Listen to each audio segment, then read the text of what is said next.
صفحہ نمبر 39 ہے اور سورۃ المزمل سے ہمارا سبق شروع ہو رہا ہے۔ اعوذ باللہ من الشیطان الرجیم۔ سورۃ المزمل مکیہ۔ بسم اللہ الرحمن الرحیم۔ یا ایہا المزمل قم اللیل الا قلیلا نصفہ او انقص منہ قلیلا او زد علیہ ورتل القرآن ترتیلا انا سنلقی علیک قولا ثقیلا ان ناشئة اللیل ہی اشد وطئا واقوم قیلا ان لک فی النہار سبحا طویلا واذکر اسم ربک وتبتل الیہ تبتیلا۔ صدق اللہ العظیم۔ اس سورت کا نام سورۃ المزمل ہے۔ یہ سورت مکی سورت ہے، مکہ مکرمہ میں نازل ہوئی۔ نزول کے اعتبار سے اس سورت کا تیسرا نمبر ہے، یعنی 2 صورتیں اس سے پہلے نازل ہو چکی تھیں، یعنی سورۃ العلق اور سورۃ القلم اس سے پہلے نازل ہو چکی تھی، اور قرآن پاک کی ترتیب کے لحاظ سے اس سورت کا 73واں نمبر ہے۔ اس سورت کا نام سورۃ المزمل ہے، اور مزمل کا لفظ اللہ تبارک و تعالی نے اس کی پہلی ہی آیت میں ارشاد فرمایا ہے۔ مزمل کا معنی کیا ہے؟ مزمل کا معنی ہے چادر اوڑھنے والا یا کپڑا اوڑھنے والا۔ کپڑا چاہے باریک ہو یا موٹا، جو شخص کپڑے کو اوڑھتا ہے عربی زبان میں اس کو کیا کہتے ہیں؟ مزمل۔ لیکن یہاں پر مزمل سے مراد کون ہے؟ حضور نبی اکرم صلی اللہ علیہ وآلہ وسلم۔ اللہ تبارک و تعالی نے آپ صلی اللہ علیہ وآلہ وسلم کو مزمل کے نام سے مخاطب فرمایا۔ ایک دفعہ حضور نبی اکرم صلی اللہ علیہ وآلہ وسلم اپنے گھر میں آرام فرما رہے تھے، اللہ اور چادر اوڑھے ہوئے تھے، چادر اوڑھ کر آرام فرما رہے تھے، تو اللہ تبارک و تعالی نے ارشاد فرمایا، اے میرے محبوب، اے مزمل۔ یہ بھی پیار بھری بات ہے، یہ اللہ تبارک و تعالی نے بڑے ہی پیارے انداز میں اپنے محبوب کو مخاطب فرمایا ہے۔ ہوتا ہے نا کہ ہم کسی کو پکارتے ہیں محبت سے تو ہم اس کا نام چینج کر دیتے ہیں، تو اللہ تبارک و تعالی نے بڑے پیارے انداز میں اپنے محبوب حضور نبی اکرم صلی اللہ علیہ وآلہ وسلم کو مخاطب فرمایا کہ اے چادر اوڑھنے والے، اے چادر اوڑھ کر آرام کرنے والے، یعنی یا ایھا المزمل، اے چادر کو اوڑھنے والے، آپ نے سونا نہیں ہے۔ کیوں مخاطب کیا؟ کہ آپ نے سونا نہیں ہے، آپ رات کو جاگا کریں۔ اللہ تبارک و تعالی نے حکم دے دیا، قم، آپ قیام کریں، اللیلہ، رات کا۔ آپ رات کے وقت کیا کیا کریں؟ قیام کیا کریں، الا، مگر، قلیلا، تھوڑا سا۔ آپ رات کے وقت قیام کیا کریں مگر تھوڑا وقت آرام بھی کر لیا کریں۔ یعنی اللہ تبارک و تعالی نے حضور نبی اکرم صلی اللہ علیہ وآلہ وسلم کو رات کے وقت قیام کرنے کا حکم دے دیا کہ آپ نے رات کے وقت جاگنا ہے اور جاگ کر اپنے رب کی عبادت کرنی ہے اور تھوڑا وقت آرام بھی کرنا ہے۔ مثال کے طور پر آپ رات کے 2 حصے قیام کیا کریں اور رات کا 1 حصہ جو ہے وہ آرام کر لیا کریں۔ آگے اللہ نے ارشاد فرمایا، نصفہ، اس کا نصف یعنی آدھی رات۔ رات کا نصف کتنا ہوتا ہے؟ آدھی رات ہوتی ہے۔ فرمایا اس کا نصف قیام کر لیا کریں، اب انقص، یا کم کر لے، منہ، اس سے، قلیلاً، تھوڑا سا، یا نصف سے بھی کم قیام کیا کریں۔ یا تو آپ آدھی رات قیام کریں یا آدھی رات سے تھوڑا حصہ کم کر لیں، او زد، یا زیادہ کر لیں، علیہ، اس پر، یا آدھی رات سے تھوڑا حصہ زیادہ کر لیں۔ اب دیکھیں یہاں پر 3 صورتیں اللہ تبارک و تعالیٰ نے بیان فرمائی۔ پہلی صورت کیا بیان کی کہ آپ آدھی رات جو ہے وہ قیام کریں اور آدھی رات آرام کر لیا کریں۔ دوسری صورت کیا بیان کی کہ آدھی رات سے تھوڑا حصہ کم کر لیں، یعنی 2 ہی سے آپ آرام کر لیں اور 1 حصہ قیام کر لیں۔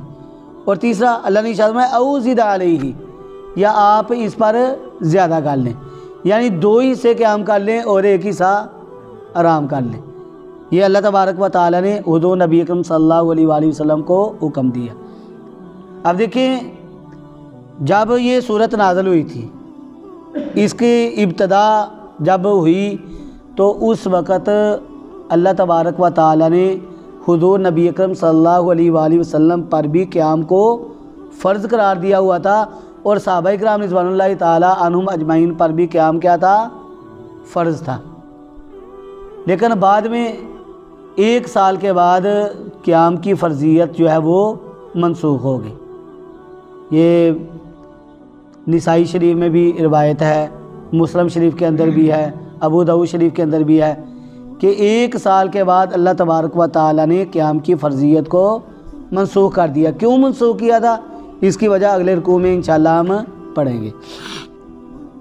اب اللہ تبارک و تعالیٰ نے رات کو جاگنے کا حکم دیا، جا کر کرنا گیا ہے؟ فرمایا ورتل، اور ٹھہر ٹھہر کر پڑھیں القرآن، قرآن کو ترتیلا، ٹھہر ٹھہر کر پڑھنا۔ یعنی اللہ تبارک و تعالیٰ نے آپ کو رات کے وقت قیام کرنے کا حکم دیا۔ رات کے وقت قیام کیوں کرنا ہے؟ اس لیے کرنا ہے کہ آپ اپنے رب کی عبادت کریں، تہجد کی نماز پڑھیں، نوافل نماز پڑھیں، نماز میں قرآن پاک کی تلاوت کریں، اللہ تبارک و تعالیٰ کا ذکر کریں۔ اور یہاں پر فرمایا کہ قرآن کی تلاوت کرنی ہے تو کیسے کرنی ہے؟ جیسے ہم کرتے ہیں ویسے نہیں کرنی۔ ہم تو قرآن کو پڑھتے ہیں، نہ پڑھنے والے کو سمجھ آ رہی ہوتی ہے کہ کیا پڑھا جا رہا ہے، اور نہ ہی پیچھے سننے والوں کو سمجھ آ رہی ہوتی ہے کہ پڑھنے والا کیا پڑھ رہا ہے۔ پھر بھی ہم کہتے کہ ہیں رمضان المبارک میں پڑھا جاتا ہے نا، تو جو آہستہ آواز میں ٹھہر ٹھہر کر پڑھتا ہے تو ہمیں اس پر غصہ آتا ہے، وہ اتنی دیر لگا رہا ہے۔ حالانکہ ہماری مساجد میں قرآن پاک بڑی سپیڈ سے پڑھا جاتا ہے، پھر بھی ہم تنگ ہوتے ہیں کہ اس کی سپیڈ اس سے بھی زیادہ تیز ہونی چاہیے۔ ماشاءاللہ حافظ احمد صاحب ان کی سپیڈ اچھی ہے، قرآن پاک پڑھتے ہیں تو سمجھ آتی ہے، لیکن کئی مساجد ایسی ہیں وہاں پر یا علمون تعلمون کی سمجھ آتی ہے، اس کے علاوہ کچھ سمجھ نہیں آتی۔ حالانکہ حدیث میں کیا آتا ہے؟ رب قاری للقرآن والقرآن یلعنہ، قرآن پاک پڑھنے والے ایسے بھی ہیں کہ وہ پڑھتے تو قرآن ہیں لیکن قرآن ان پر لعنت بھیجتا ہے۔ اب قرآن کو کیسے پڑھنا چاہیے؟ یہاں پر اللہ تبارک و تعالیٰ نے جیسے قرآن کو پڑھنا چاہیے ویسا اللہ نے حکم دے دیا کہ ورتل القرآن، ٹھہر ٹھہر کر پڑھیں قرآن کو، ترتیلا، ٹھہر ٹھہر کر پڑھنا۔ یعنی قرآن پاک کا ادب کیا ہے کہ اس کو ٹھہر ٹھہر کر پڑھا جائے، تیزی سے نہ اس کو پڑھا جائے۔ آپ پڑھیں تو آپ کو تو سمجھ آنی چاہیے کہ میں پڑھ کیا رہا ہوں۔ کسی کی لکھی ہوئی کتاب ہے، ہم اس کی کتاب کو پڑھتے ہیں، اتنی سپیڈ سے پڑھتے ہیں کہ اللہ تعالیٰ کی ذات تو ہر بات کو جانتی ہے، سمجھتی ہے، لیکن میں دنیا کے کہہ رہا ہوں کہ کوئی مصنف ہے، ہم اس کی کتاب اس کے سامنے پڑھیں گے، سپیڈ سے پڑھیں گے، اس کو سمجھ نہیں آئے گی تو وہ کیا کرے گا؟ غصہ کرے گا کہ میری کتاب کو کیسے پڑھا ہے۔ تو فرمایا اللہ تبارک و تعالیٰ نے قرآن پڑھنے کا ادب کیا ہے کہ اس کو ٹھہر ٹھہر کر پڑھا جائے، اور دوسرا ادب کیا ہے کہ جب آپ پڑھیں تو آپ خود بھی اس کو سمجھیں اور جو پیچھے کھڑے ہیں سن رہے ہیں ان کو بھی سمجھ آ جائے۔ تو اللہ تبارک و تعالیٰ نے ارشاد فرمایا انا سنلقی، بے شک ہم، سنلقی ان قریب ہم ڈال دیں گے، علیہ کا آپ صلی اللہ علیہ وآلہ وسلم پر، قولاً ثقیلا، ایک باری بات، ہم آپ صلی اللہ علیہ وآلہ وسلم پر ایک باری بات ڈال دیں گے۔ دیکھیں پہلے رات کے قیام کا اللہ نے حکم دیا، اور آقا علیہ الصلوۃ والسلام رات کا قیام کرتے تھے، کبھی 1 حصہ قیام کر لیا، کبھی 2 حصے قیام کر لیا، کبھی ساری رات بھی جا کر اللہ تعالیٰ کی عبادت حضور نبی اکرم صلی اللہ علیہ وآلہ وسلم کیا کرتے تھے۔ تو اللہ تبارک و تعالی نے ارشاد فرمایا میرے محبوب بے شک ان قریب ہم آپ صلی اللہ علیہ وآلہ وسلم پر ایک باری بات ڈال دیں گے، اور وہ باری بات کیا ہے؟ توحید کی نشر و اشاعت۔ کن پر باری ہے؟ مشرکین پر باری ہے۔ مشرک لوگ جو ہیں جب حضور نبی اکرم صلی اللہ علیہ وآلہ وسلم ان کو توحید کے بارے میں بتلاتے، اللہ کی وحدانیت کے بارے میں بتلاتے، تو یہ بات سن کر ان کو بڑی تکلیف ہوتی تھی۔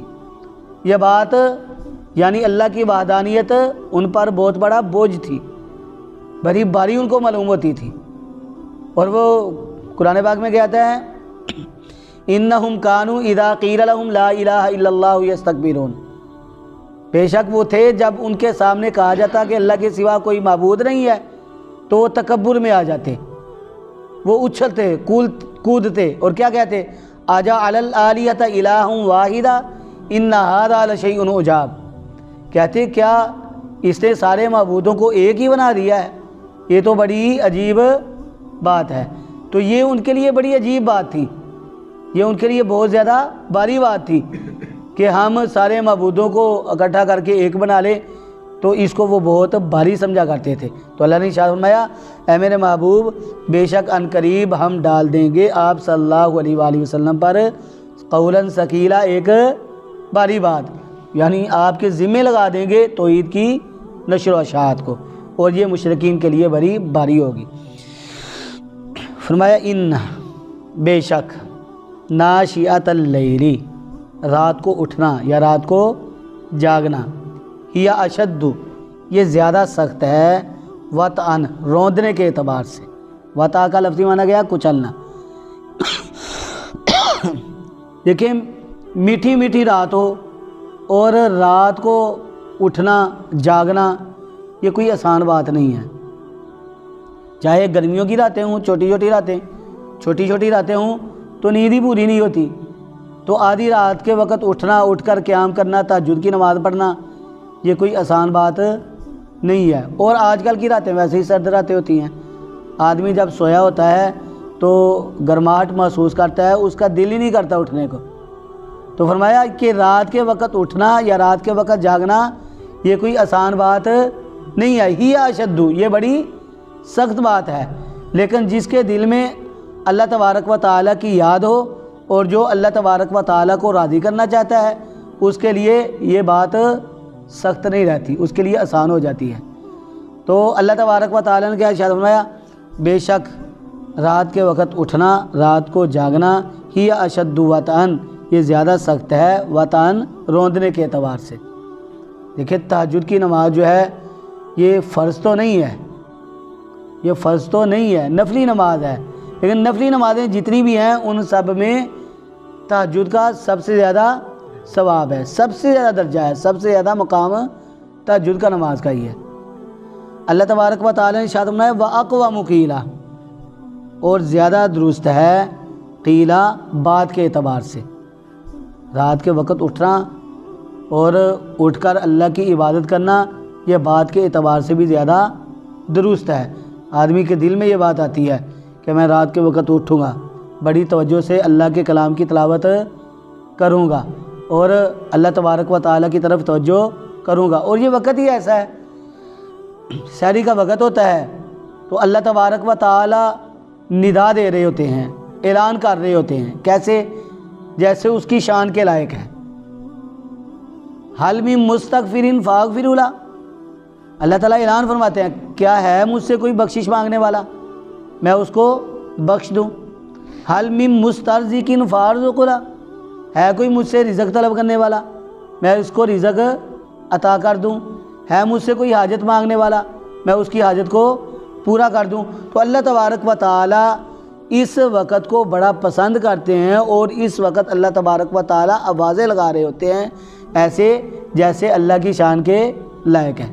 تو جو بندہ سحری کے وقت اٹھتا ہے، تہجد کی نماز ادا کرتا ہے، اللہ تبارک و تعالیٰ کو یاد کرتا ہے، اللہ تبارک و تعالیٰ اس کی رزق میں بھی برکت پیدا فرماتے ہیں، اللہ تبارک و تعالیٰ اس سے راضی ہو کر اس کے لیے اچھائی والے معاملات فرماتے ہیں، اللہ تبارک و تعالیٰ اس کے لیے خیر کا ارادہ فرماتے ہیں۔ تو اللہ نے ارشاد فرمایا ان لک، اے میرے محبوب ان لکا بے شک لکا آپ کے لیے فی النہاری دن میں سبحن مشغولیت ہے طویلہ لمبی، دن میں تو آپ مشغول رہتے ہیں، آپ کو نفلی نماز پڑھنے کا موقع نہیں ملتا، چونکہ لوگ دور دراز کے علاقوں سے آپ کے پاس آتے ہیں، کچھ تو دین کی طلب لے کر آتے ہیں، آپ سے دین کے مسائل پوچھتے ہیں، اور کچھ آتے ہیں کہ ہم آپ صلی اللہ علیہ وآلہ وسلم کے پاس جائیں اور اچھی اچھی باتیں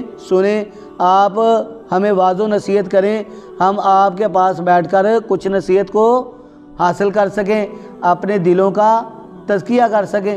تو لوگ دور دراز کے علاقوں سے آتے تھے، تو آپ صلی اللہ علیہ وآلہ وسلم کو دن کے وقت بہت کم وقت ملتا تھا، یعنی نفلی نماز بہت کم وقت ملتا تھا دن کے وقت پڑھنے کو، اس لیے اللہ تبارک و تعالیٰ نے رات کے قیام کا حکم دیا کہ دن کے وقت تو آپ لمبی مشغولیت میں ہوتے ہیں، تو رات میں قیام کیا کریں، اپنے رب کو یاد کیا کریں۔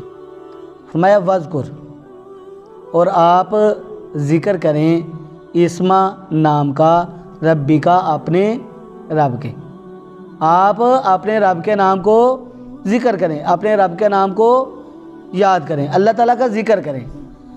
مفسرین یہ بھی لکھتے ہیں کہ جب آپ قرآن پاک کی تلاوت کریں تو قرآن پاک کی تلاوت سے پہلے اعوذ باللہ من الشیطان الرجیم پڑھے۔ سورۃ النحل میں کیا آتا ہے؟ فَإِذَا قَرَأْتَ الْقُرْآنَ فَاسْتَعِذْ بِاللَّهِ مِنَ الشَّيْطَانِ الرَّجِيمِ، کہ پس جب آپ قرآن پڑھیں تو پس آپ پناہ لیں کس کی؟ اللہ تبارک و تعالیٰ کی۔ تو یہ بھی لکھتے ہیں کہ جب آپ کسی اچھے کام کا ارادہ کریں، کوئی اچھا کام کریں، تو اس سے پہلے کیا پڑھیں؟ اللہ تبارک و تعالیٰ کا نام لے لیں۔ اللہ کا نام لیں گے تو اس کام میں کیا ہوگی؟ برکت ہوگی۔ اگر آپ اچھا کام کر رہے ہیں اور اس سے پہلے اللہ تبارک و تعالیٰ کا ذکر نہیں کرتے، اللہ کا نام نہیں لیتے، بسم اللہ الرحمن الرحیم نہیں پڑھتے ہیں، تو آپ کا وہ کام کیا ہوگا؟ بے برکتہ ہوگا۔ تو فرمایا وذکر اسم ربی کا، آپ یاد کریں اپنے رب کے نام کو، وتبتل، اور آپ یکسو ہو جائیں الیہ اس کی طرف، تبتیلا یکسو ہونا، یعنی آپ کی تمام تر توجہ کس کی طرف ہو؟ اللہ تبارک و تعالیٰ کی طرف۔ آپ اللہ کی عبادت کریں، اللہ تبارک و تعالیٰ کا ذکر کریں، اور یہاں پر اللہ تبارک و تعالیٰ اپنے محبوب کے ذریعے ہم امت کو سمجھا رہے ہیں کہ امت کے اندر جو ہے وہ اللہ تبارک و تعالیٰ کی طرف یکسوئی پیدا ہو جائے۔ لات منات عزا یا جن چیزوں کو ہم اللہ تبارک و تعالیٰ کا شریک بناتے ہیں، ان سے ہماری توجہ ہٹ جائے اور ہم اللہ تبارک و تعالیٰ کی وحدانیت کو مان کر اللہ تبارک و تعالیٰ کا زیادہ سے زیادہ ذکر کرنے والے ہو جائیں، کیونکہ اللہ کی ذات ہی خالق ذات ہے، اللہ کی ذات ہی مالک ذات ہے، مشرق کا پروردگار بھی وہی ہے اور مغرب کا پروردگار بھی وہی ہے۔ اس کو ہم کل پڑھیں گے انشاءاللہ، رب المشرق والمغرب، کہ رب وہی ہے، اللہ تبارک و تعالیٰ ہی خالق ہیں، اللہ ہی مالک ہیں، اور وہی تمام کے تمام فیصلے کرتے ہیں۔ دنیا میں جو کچھ ہو رہا ہے اللہ تبارک و تعالیٰ کی چاہت اور اس کے ارادے سے ہو رہا ہے۔ اللہ تبارک و تعالیٰ سے دعا ہے اللہ رب العزت ہمیں صحیح معنوں میں اپنے کلام سے محبت کرنے والا بنائیں، اس کی زیادہ سے زیادہ تلاوت کرنے والا، اس کو سمجھنے والا اور اس پر عمل کرنے والا بنائیں۔ وآخر دعوانا ان الحمد للہ رب العالمین۔ الحمد للہ رب العالمین والعاقبۃ للمتقین، الصلاۃ والسلام علی رسولہ الکریم۔ ربنا ظلمنا انفسنا وان لم تغفر لنا وترحمنا لنكونن من الخاسرین۔ ربنا آتنا فی الدنیا حسنہ وفی الآخرۃ حسنہ وقنا عذاب النار وقنا عذاب القبر وقنا عذاب الحشر وقنا عذاب المیزان۔ اے پروردگار ہمارے تمام صغیرہ کبیرہ گناہوں کو معاف فرما دے، یا اللہ صحیح معنوں میں پکا سچا مسلمان بنا دے، یا الہ العالمین اپنے کلام سے محبت کرنے والا بنا دے، یا اللہ اپنے محبوب حضور نبی اکرم صلی اللہ علیہ وآلہ وسلم سے محبت کرنے والا بنا دے، یا اللہ اپنے محبوب حضور نبی اکرم صلی اللہ علیہ وآلہ وسلم کی تمام سنتوں کو اپنانے والا بنا دے۔ یا اللہ اپنے تمام احکامات پر عمل پیرا ہونے والا بنا دے۔ یا الہ العالمین بیماروں کو شفاء کاملہ عاجلہ نصیب فرما دے۔ یا اللہ ہسپتالوں میں زیر علاج لوگوں کے علاج معالجوں میں سہولتیں پیدا فرما دے۔ یا الہ العالمین اے میرے پروردگار بے روزگاروں کو اچھا روزگار عطا فرما دے، بے اولادوں کو نیک اولادیں عطا فرما دے۔ یا الہ العالمین ہمارے عزیز و اقارب جو اس دنیا سے رخصت ہو چکے ہیں ان سب کو جنت الفردوس میں اعلیٰ مقام عطا فرما دے۔ یا اللہ ان سب کی قبروں کو منور فرما دے، ان سب کی قبروں کو تا حد نظر وسیع فرما دے۔ یا اللہ ان کی قبروں کو جنت کے باغوں میں سے ایک باغ بنا دے۔ یا الہ العالمین حاضرین مجلس کی تمام نیک خواہشات کو، ان کی تمام جائز تمناؤں اور دلی مرادوں کو پورا فرما دے۔ یا الہ العالمین جو کچھ مانگ سکے وہ بھی عطا فرما دے، جو نہیں مانگ سکے ہمارے حق پہ بہتر ہے۔ اے پروردگار وہ تمام انعامات ہمیں بن مانگے عطا فرما دے۔ ربنا تقبل منا انک انت السمیع العلیم وتب علینا انک انت التواب الرحیم۔ صلی اللہ تعالی علی النبی الکریم وعلی آلہ واصحابہ اجمعین برحمتک یا ارحم